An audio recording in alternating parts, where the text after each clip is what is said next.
Welcome, ladies and gentlemen. Welcome, ladies and gentlemen, to episode 153 of the Splash Cast Monday Night Raw. I am your co-host, Reggie.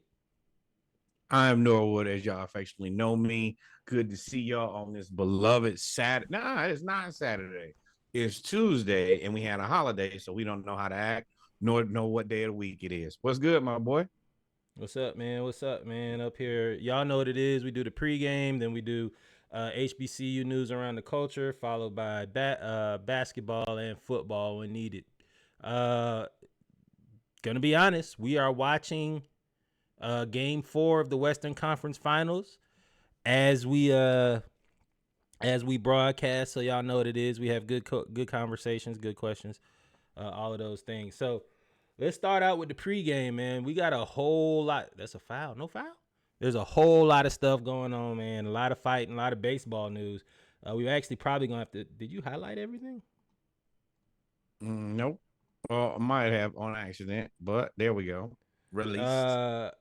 So I think we're just going to skip actually to baseball because the videos from Fight Night on hockey was are messing up. But one thing about hockey, though, when it comes to Fight Night, they have a dedicated cameraman that actually just is there in all white fatigue to blend in with the ice to look at the fight. Yes, I will post all the fight stuff to Instagram here first thing in the morning tomorrow. With that said, that man, his fight cam, when they're delineating the responsibilities, camera 1 here, camera 2 here, camera 3 here, sky vision from above, and then there's little fight cam guy. Little fight cam guy, not a big guy, let me tell you, not very big, but he, like Reggie said, this man is dressed in all white. Do you buy him the ice fit? Or does he have to come to work dressed in ice material? Well, no, I'm sure that's part of the benefits of being also, there. That is something they gave him. Why is it only in the predominantly non-black sports where fighting is heralded, supported? Well, you want me to serious this out or no? I mean, we know why. Well, I mean, we do, but I think that y'all's like, I think the basketball should let people leave the bench going forward. And football players, it's a contact sport. You should let them fight. Why does hockey get to be the only people, and baseball occasionally be the only people to have all the fun? Let football and basketball, those are the most equipped players when it comes to fighting. Is it? Hockey players are like 6'6", 6'4", 6'3", 200. Yeah, but but I think that the football fights would be way better. Why? They got on why? Because first of all, they're not on ice; they're just on grass with cleats. That's a so melee. Yeah. That'd be. I don't think First off, we as a people don't really believe in the with strangers shooting the fair one. That ain't something. In hockey, they just kind of do their thing. Football, if you hit him, I'm gonna hit you. Was it at the Rangers game? The first game was a gang fight immediately. Yeah, it is what it is. So yeah, it is what it is. Yeah, let the Giants be the Crips and let the 49ers be the Bloods, and then let's get it on. Let somebody else get into this. It sure would be fun, and you do have more people on the roster, so they'd be able to play. Exactly. That's when you just send. Well, yeah, I just found it so funny that the man had to be dressed in all white. He was literally just skating around watching them fight. Like, nope, not gonna stop this at all. Now, nope, I'm not gonna serious this out either. Let them fight. Let them fight. Let them fight. Let people bite each other on the face. You know how I feel about it. Everything. But we're gonna skip over fighting, and we go to what I would consider a holiday today. Gee, today is May 28th. It's a Tuesday. Angel Hernandez has decided to retire from the MLB. If you know Angel Hernandez, sure, you only know him because he sucks. Decided my ass. They got him out of there. He is, yeah. He has been the worst umpire, I would say, probably the last 5 to 10 years. He specializes in making some of the worst calls that you can make. The umpires union is the only thing that's been saving his job. He's done us all a favor and retired today, I guess. Is now that he's gone, the second worst guy is about to get his ass kicked. Well, the thing about baseball and everything is there is no second worst guy. They've all been ass. They've all like the umpire. Whoa, For no, worst, what happened to you in Major League Baseball? Oh, there you go. They've been ass. The umpires have been ass the whole time. He's been taking it to new levels. No. Because there was somebody else that was just absolutely awful that had like he was it's not like Angel Hernandez was the worst and the second worst was way past him. They were all been bad. Yeah. Now it's everybody has room for improvement. But what I will say is I think that they're understanding they get closer and closer to these robot umpires. And this is a pretty good job. So either we can fix this or we can be replaced by robots, like all of us here in the next 15 years. Pick your poison. I think they out of there. I think robot umpires are there. Bro, you got to get Rudy Gobert out of the game. He is awful. Like, how can you? While I get all of this set up and fixed, I'm watching Rudy Gobert just get absolutely destroyed. We can continue to talk about baseball here. And as much as we got good news, we got terrible news today. Ronald Acuna has suffered another torn ACL. Left knee. He said yesterday it was a non-contact injury. They were under the belief that it was maybe just a minor sprain. He said that it kind of felt like the last one, but just not as bad. We were extremely optimistic that there was a chance that he would be back at some point this season. And then early this morning, they released that he has torn his ACL. The 2024 campaign for him is over. And some of the 2025 campaign too. This is unfortunate. The only it is unfortunate he got hurt. The Braves, for whatever reason, I don't know what we did in that 2021 season, but we cannot get out of our own way when it comes to injuries. We already lost Spencer Strider. Now we lost Acuna again. They called a foul. Yo, Dallas is frustrating to watch. Jesus. Did you freeze?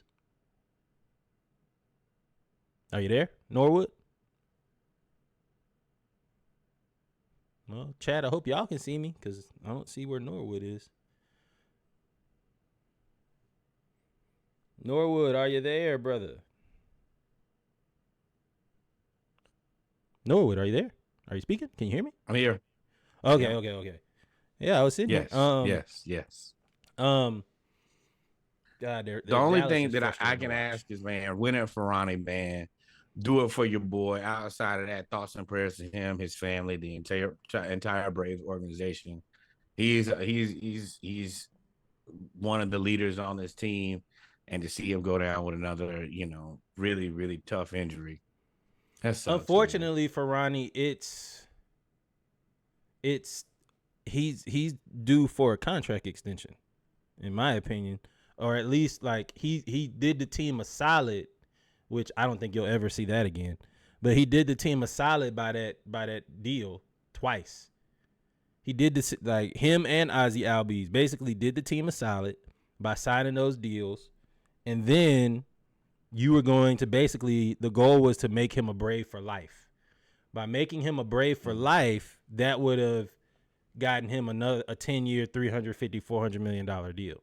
Now he's on his second season-ending injury, and boy, Cat, you are just soft.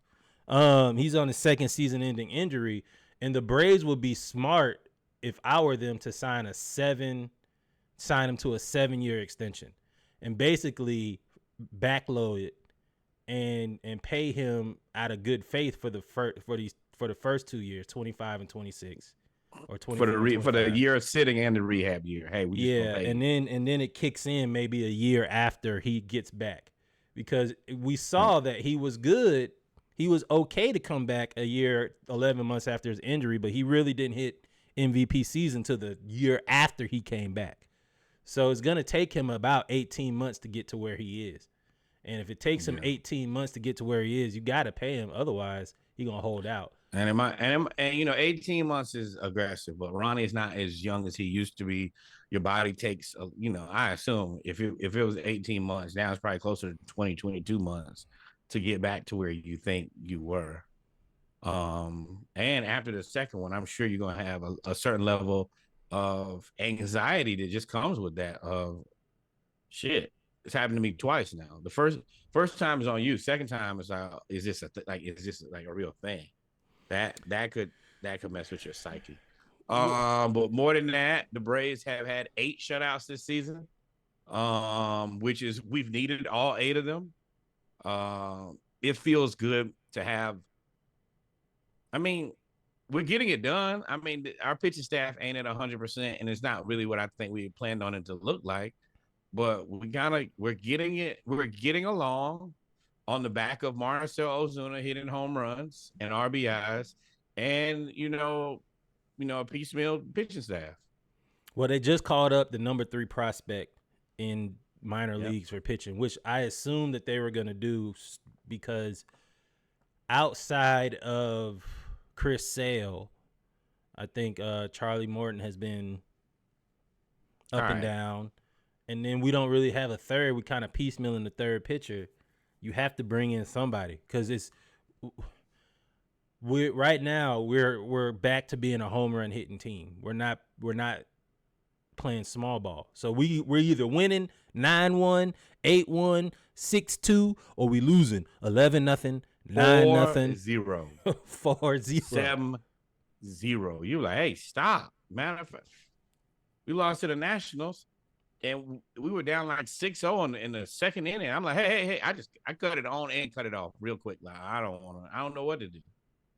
I watched it thinking, well, maybe if I turn it off, the juju will change. Nope. They had already got their ass whooped for that game. I was like, well, I can't do nothing with you. Good luck and Godspeed, my boy. Take it easy. But yeah, we're gonna plod along. One thing that I do know and I trust about Alex Anthopoulos, he gonna find a way to figure it out. I have the utmost faith in him. And yeah, that's we are riding with our front office at this point, and then their ability to be agile and continue to fix this. Bro, you got to get Rudy Gobert out of the game, dog. So I'm paying attention, y'all, but I'm watching this game. Y'all know I've confessed my true feelings for Luka. I don't really like him at all.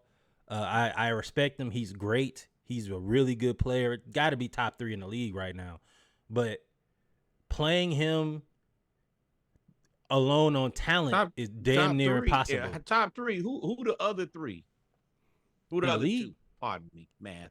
Best players in the league? I mean, I don't know. Let me finish my thought. So he is one of the better players in the league, if not the best player in the league, top 3 easily. And he's difficult to defend just playing straight up basketball.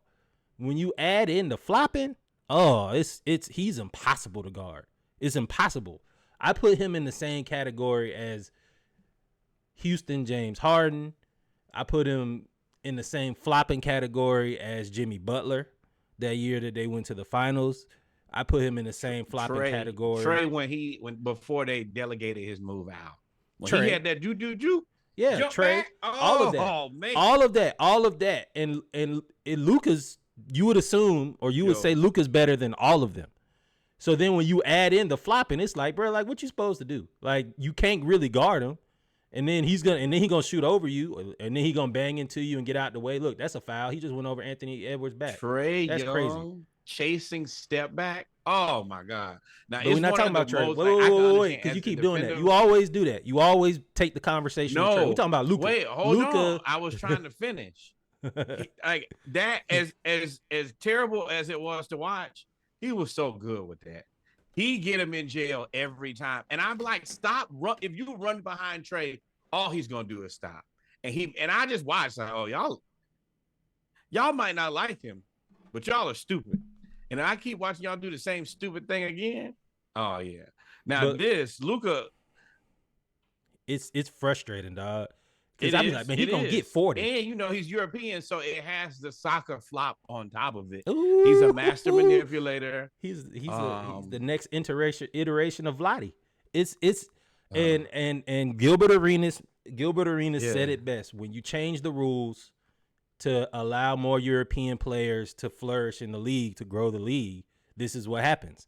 The way that you Yeah. stopped all of that flopping before, or the way that you stopped European players from finessing the game before, we put them on, you play them tough.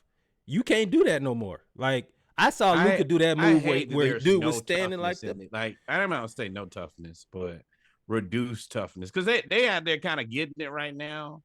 But I think that just like hockey should have enforcers, basketball should have. Like I love Luka, love it. One of my favorite basketball players to watch. Somebody should have slapped him by now. And then he moves because he can flop, so you can't really like get in his face. So like he does that stuff where he sit there. I love talking trash, but I don't like talking trash when nobody can hit you. Like, I don't like talking trash when you're being protected. Derek Lively has a concussion. They keep showing him, and he don't like even opening his eyes right now. Yeah, he's out. But yeah, sorry. Back to the pregame, yeah. man. It's hard to watch. I don't see Kyrie But flop at all. But Sha'Carri Richardson wins the Prefontaine Classic in her first 100-meter Olympic. I guess it's like a trial because she's already made it. And she just smoked them. I'm happy to see her in the win column again. I'm happy to see it. I'm happy to talk about something else than all the social media, everything else.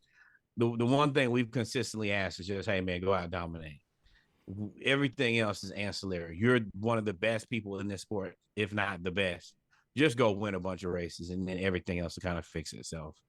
Well, they were counting her out, and you discounted all of the stuff that who she was counted her out when she got caught with the smoking, and when her mom died, and she had all of those social media posts, and a lot of people counted her out. A lot of people said it was over. No. Then she got smoked by the Jamaicans. Yeah, don't act like don't play that game like, oh, the media was her and she said no. She did a lot of talking, but a lot of people counted her out. And then she came back and finished 8th.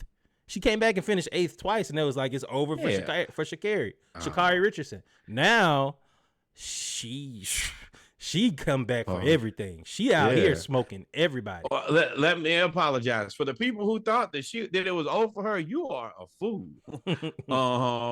Yeah, I'm just waiting on this Olympic stuff to start rolling out, and yeah, she's finna go crazy. Her bag is about to go through the roof. She's actually executing what I think that she should. Hey, right now, I just need to win these races, keep it real humble, and then when it's time for me to pop out about 2 weeks before the Olympics, you're going to see so much of me, you're going to be sick of me. And Nike, don't drop the ball on this one. They're making Braves her win. They're making her. Ozuna hits another home run. They're making Sha'Carri go Braves. They're making her she's now the focal point. And I think that's more of I wouldn't say surprising, but the redemption story. It's kind of like Kyrie. Like, she's the focal point. She's in all the commercials. She's on all the, hey, go watch Sha'Carri. Before, people were like, we don't even want to talk to her. Like, and it was like, dang, dog. But that's the thing is she's going to have a polarizing. Everybody's going to have a feeling about her. Whether it's good or bad, everybody does have a feeling. And then we all know winning cures everything. And she probably going to she's going to get a couple, at least a few. I would assume she's going to win 100 meters. And she's going to win the 4x1. So, yeah, once you win a couple gold medals, everybody going to be like, oh, what? Smoking a little weed. Ooh, what? People care about that? Now you don't care about it as long as you're winning. Now you can't smoke weed and then be like, oh, I failed an Olympic test.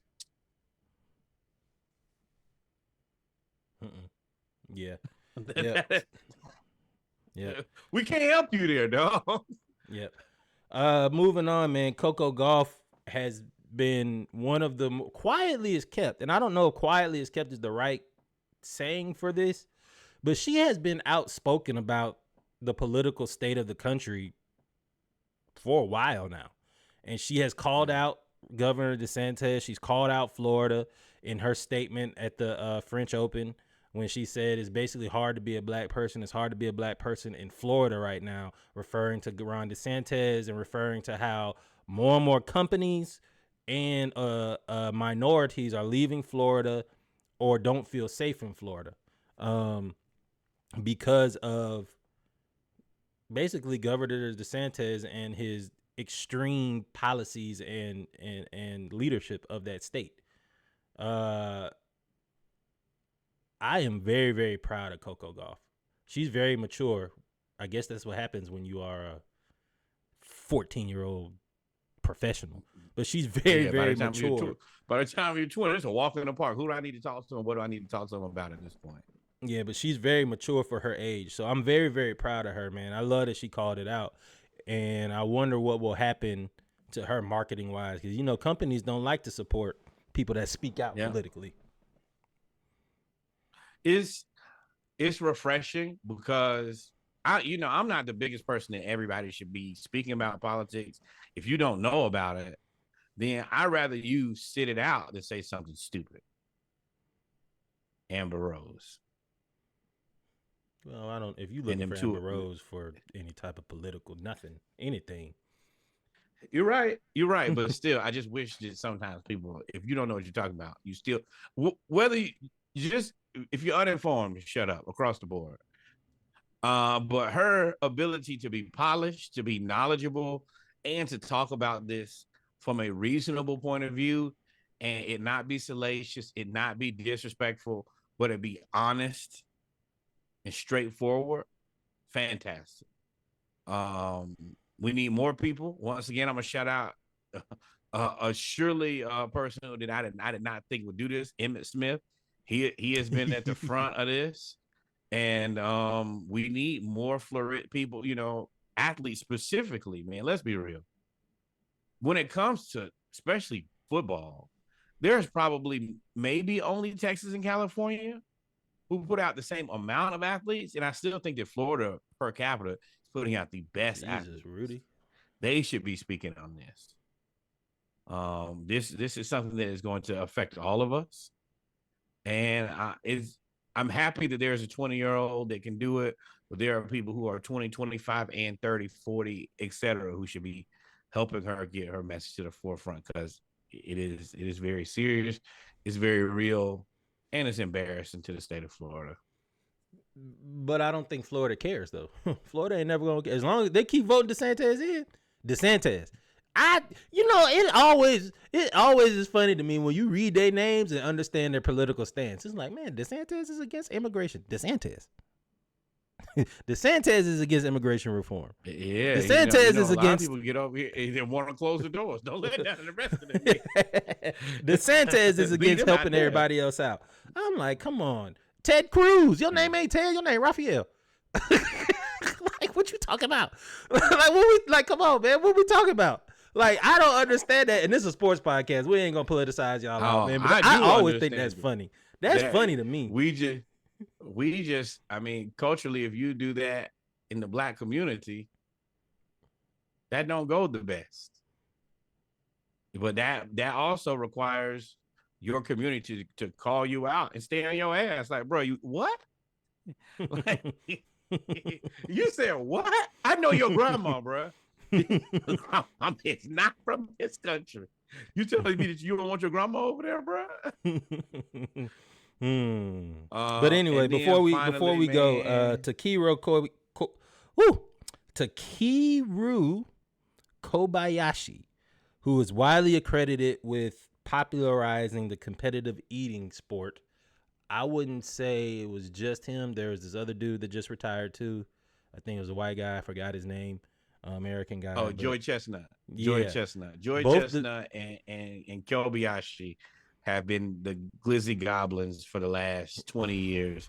If you ever, I forget what holiday, I think maybe it's 4th of July. They do it every And 4th of they July. get up there and they do it. And I mean, I know that Reddy definitely doesn't call this a sport competitive either, but I can only imagine what it does for your body. I can't imagine eating 40, 50, 60, 70 hot dogs is safe by any means. Or 250 But number wings at one, one I want time. to thank him just like I thank Joey Chestnut, because it is a feat to watch. And I can't say that I haven't watched it. I've watched this thing probably, if I've seen it 20 years, I'll probably watch it 15, 16, 17 times. Not It's just something to watch. But he did say in his retirement, he doesn't get hungry. And I was like, that's unfortunate. That, like, hungry is one of my favorite things. Like, okay, I'm hungry. Now what do I get? Like, what do I get to eat? He has no urge to eat like that anymore. And I mean, from the sounds of it, he doesn't enjoy food, which is sad. But so I only watched it 1 year. And it was him. And he was having trouble at the end of the competition. And it came out his nose. And he had to guzzle the water. Man. And I was like, that is enough for me. Because he took it out of his nose and ate it. I was like, nope. You gotta keep going. Yeah, so I couldn't watch it. That was enough for me. But you've never thrown up at a football practice, basketball practice before? I ate it after I threw up. I mean, yeah. So I mean, I will say he did popularize it. He made a lot of money. He was one of those guys that actually his stomach, like, it's the equivalent of having like a double jointed stomach. Like, his stomach sat in a weird position in his body and then allowed it to expand more, which allowed him to then consume more food in a quick manner.